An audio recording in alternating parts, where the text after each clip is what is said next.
মধ্যপ্রাচ্যে যুদ্ধ পরিস্থিতির চরম উত্তেজনার মাঝে সৌদি আরবের মক্কা ও মদিনায় অবস্থানরত ৯,০০০ ইরানি উমরা যাত্রীকে ফিরিয়ে নেওয়ার কাজ শুরু করেছে ইরান।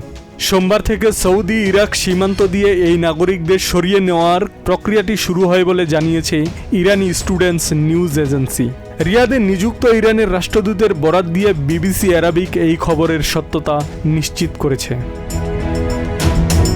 খবরে বলা হয়েছে যে ৯,০০০ ইরানি নাগরিক ওমরা পালনের উদ্দেশ্যে সৌদি আরবে অবস্থান করছিলেন। সোমবার সকালে তারা স্থলপথে যাত্রা শুরু করেন এবং পরবর্তীতে ইরাক হয়ে ইরানে প্রবেশ করেন।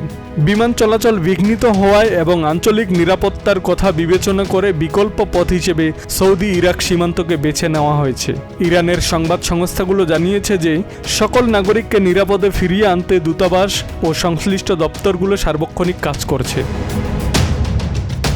রিয়াদে নিযুক্ত ইরানের রাষ্ট্রদূত এই পুরো প্রক্রিয়াটি তদারকি করছেন এবং নাগরিকদের নিরাপদ প্রত্যাবর্তন নিশ্চিত করতে সৌদি কর্তৃপক্ষের সাথে সমন্বয় করছেন। মার্কিন ইসরায়েলি জোটের সঙ্গে ইরানের সরাসরি সংঘাত শুরু হওয়ায় বেসামরিক নাগরিকদের যে কোনো অনাকাঙ্ক্ষিত বিপদ থেকে বাঁচাতে এই দ্রুত সরানোর কাজটি শুরু হয়েছে। আব্দুস সালাম, প্রজন্ম 24।